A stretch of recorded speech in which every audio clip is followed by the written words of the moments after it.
आप देख रहे हैं रिजियाना न्यूज़। मैं हूं पूजा रघुवीर आपके साथ। आज से यूजी फाइनल ईयर की परीक्षाएं शुरू हो गई हैं। 3 साल बाद फिर एक बार वार्षिक परीक्षाएं जो है ये मार्च में हो रही हैं। कोरोना की वजह से परीक्षा और रिजल्ट की व्यवस्था बेपटरी हो चुकी थी और एक बार फिर ये परीक्षाएं अब मार्च में शुरू हुई है। इस विषय पर ज़्यादा जानकारी के लिए जुड़ेंगे हमारे संवाददाता राहुल भावेकर जी से। राहुल जी, आज से यूजी फाइनल ईयर की परीक्षाएं जो है शुरू हुई है। कल से सेकेंड ईयर की परीक्षाएं भी शुरू हो जाएंगी।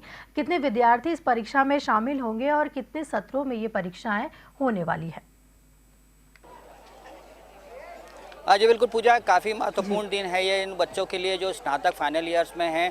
और चूँकि ये काफ़ी महत्वपूर्ण विषय रहता, अगर करियर के हिसाब से भी अगर बात करें तो ऐसे में यहाँ पर विश्वविद्यालय ने तमाम तैयारियां जो हैं वो की हैं। जिस तरह से शेड्यूल जारी किया गया था उसके मुताबिक ही यहाँ तमाम सेंटर्स जो बनाए गए हैं, तकरीबन 80 से ज़्यादा सेंटर्स जो है वो पूरे इंदौर में बनाए गए हैं इन परीक्षाओं के लिए। और हज़ारों की संख्या में जो बच्चे हैं वो इन परीक्षाओं में अब शामिल हो रहे हैं। आपको बताएं कि ये अभी हम Shri Atal Bihari government arts and commerce college यानी जो जीएससीसी के नाम से इंदौर में पहचाना जाता है, उस कॉलेज में खड़े हैं। और यहाँ पर आपसे कुछ ही देर में परीक्षा जो है वो शुरू होने जा रही है। आर्ट्स का बीए का फाइनल ईयर का जो पेपर है वो अब शुरू होगा। सुबह की पाली में जो परीक्षा हुई है वो कॉमर्स की थी और जो दोपहर की और शाम की जो पाली है उसमें साइंस की जो विद्यार्थी हैं वो परीक्षा में शामिल होंगे। लेकिन यहाँ पर आप तमाम व्यवस्थाएं देख सकते हैं। यहाँ पर जो बच्चे हैं अपने सिटिंग जो उनकी ये कहें कि व्यवस्था है उसके मुताबिक अपने रोल नंबर को वो लोग यहाँ पर जांच रहे हैं। बाकायदा कॉलेज की तरफ से एक अनाउंसमेंट भी किया जा रहा है, इंस्ट्रक्शंस इन बच्चों को दिए जा रहे हैं कि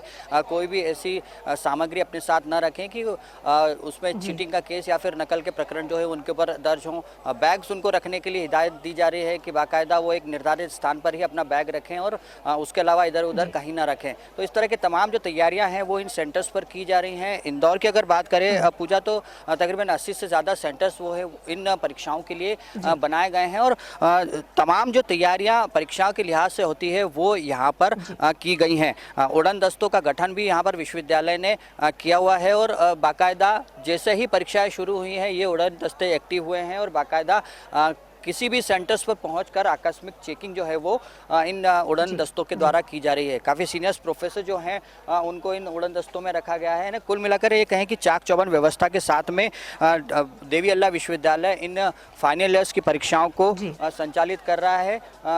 सेंटर्स पर किस तरह की व्यवस्थाएं की गई हैं, अभी हम जीएससीसी कॉलेज में खड़े हैं। यहाँ के प्रिंसिपल हमारे साथ में मौजूद हैं डॉक्टर अनुप्यास। हम उन्हीं से बात करेंगे किस तरह की व्यवस्थाएं यहाँ पर जुटाई गई हैं और जो उच्च शिक्षा विभाग के इंस्ट्रक्शन है उसके मुताबिक किस तरह से परीक्षाएं की जा रही हैं। सर बहुत बहुत स्वागत है आपका।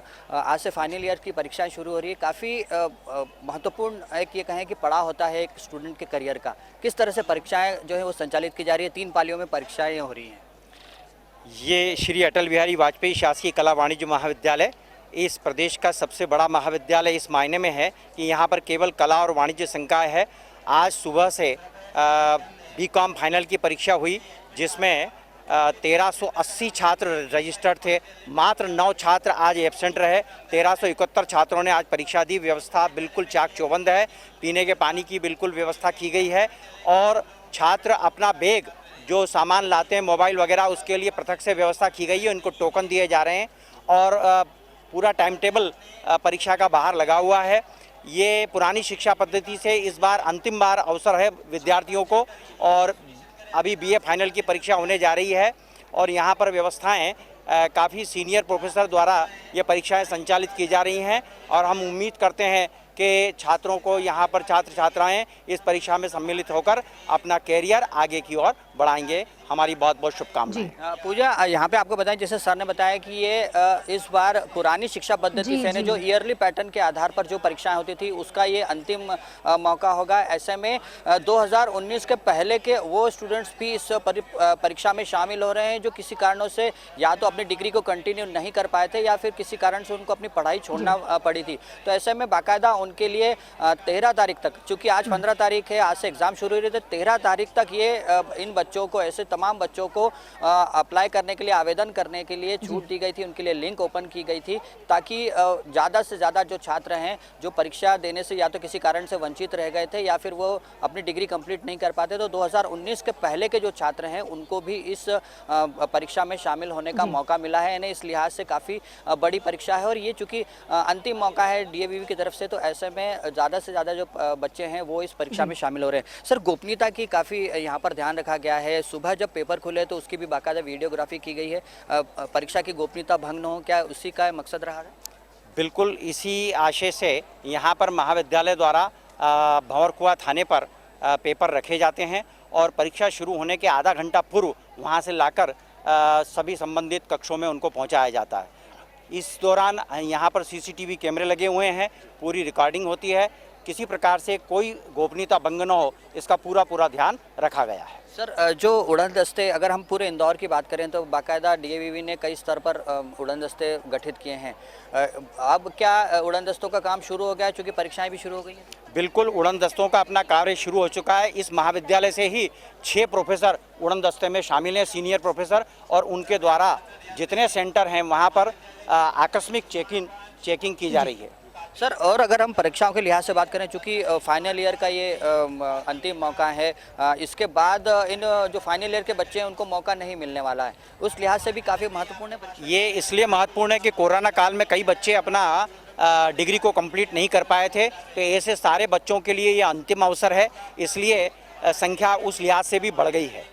सर, इस बार परीक्षाओं के जो ये कहें कि समय है उसमें भी बदलाव किया गया है। हर बार जो आर्ट्स का विषय होता था उसकी परीक्षाएं शाम को होती थी, लेकिन इस बार दोपहर की पाली में रखी। इसके लिए क्या तर्क दिया था? इसके बता रहे हैं कि आर्ट्स में सबसे ज़्यादा बच्चे इस बार शामिल हो रहे हैं आर्ट्स फैकल्टी में।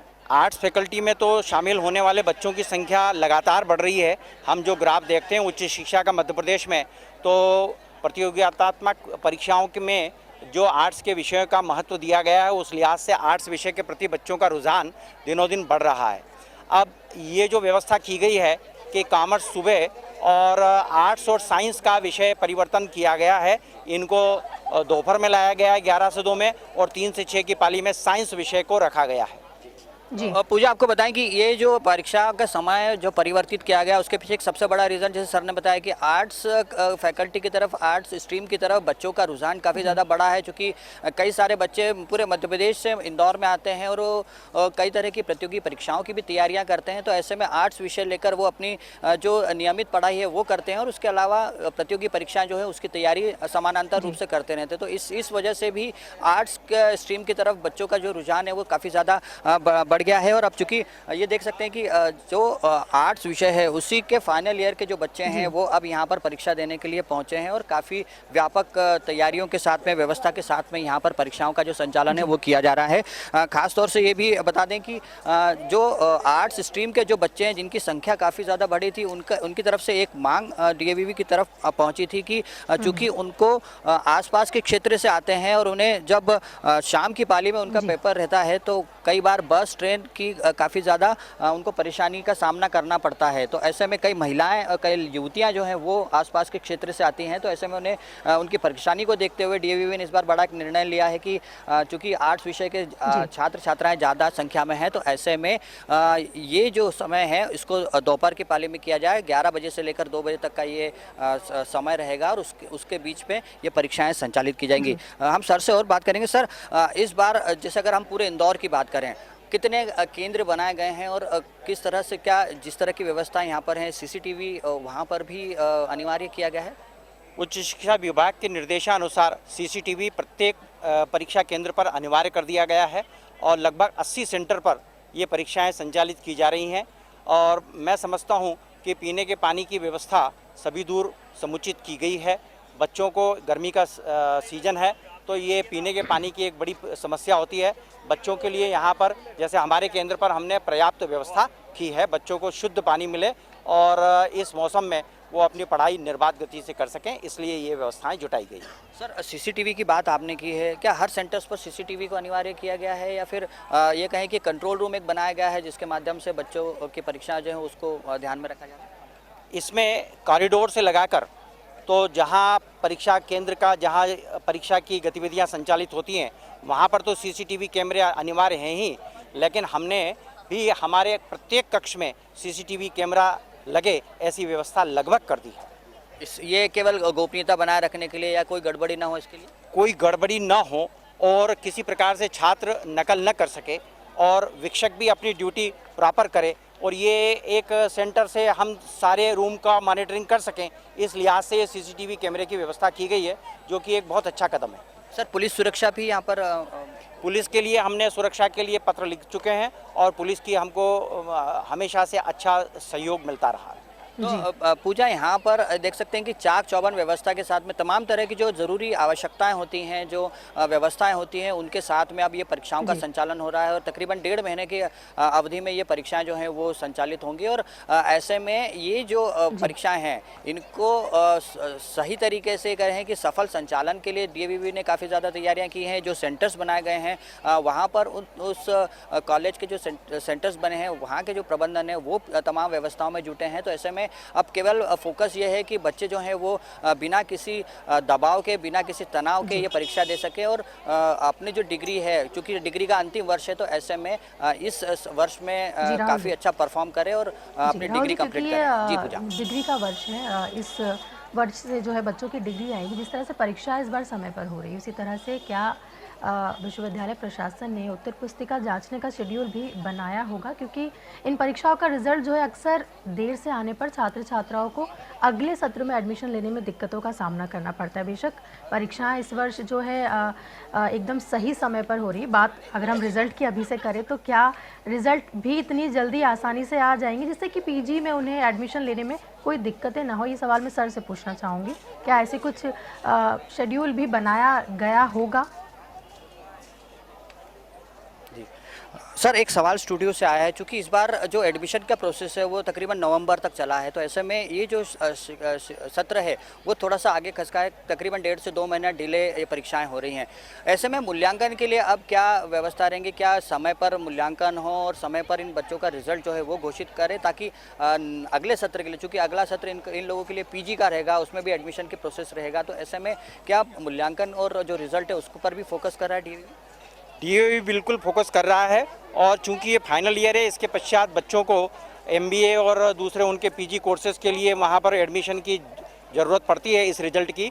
तो यहाँ पर सारे विद्यार्थी का सिलेबस वगैरह सब कंप्लीट हो गया था, और बच्चे चूँकि ये पुराने बच्चे हैं, सेकंड ईयर से प्रमोट होकर आए हैं, इसलिए इनके लिए कोई ऐसा अध्यापन की कोई समस्या नहीं आई है। और ये अपना निश्चित रूप से DAVV मूल्यांकन के कार्य को अगर तरजीह दे पूरी तरीके से, तो एक ऐसी सफलता अर्जित होगी कि बच्चे टाइमली पूरे देश भर में कहीं भी उनको इंस्टीट्यूशन में एडमिशन लेना, वहाँ अप्लाई करने में सफल हो पाएंगे। जी, तो पूजा, ये माना जा सकता है कि जो एडमिशन की जो प्रक्रिया थी वो चूँकि नवंबर में CUET इस बार DAVV में एडमिशन के लिए यहाँ पर लागू की गई थी, तो उसके चलते भी एडमिशन की जो प्रक्रिया है वो थोड़ी डिले हुई थी। उसके चलते ही ये जो परीक्षाएं हैं तकरीबन 1.5 से 2 महीने देरी से हो रही हैं। लेकिन अब इतना ज़रूर है कि जैसे ही परीक्षाएँ ये संचालित होती जा रही है, जैसे जैसे पेपर होते जा रहे हैं, वैसे ही मूल्यांकन की व्यवस्था है वो DAVV ने शुरू कर दी है। पिछली बार भी उन्होंने इसी तरह का एक प्रक्रिया जो है वो अपनाई थी कि 15 दिनों के बाद में ही मूल्यांकन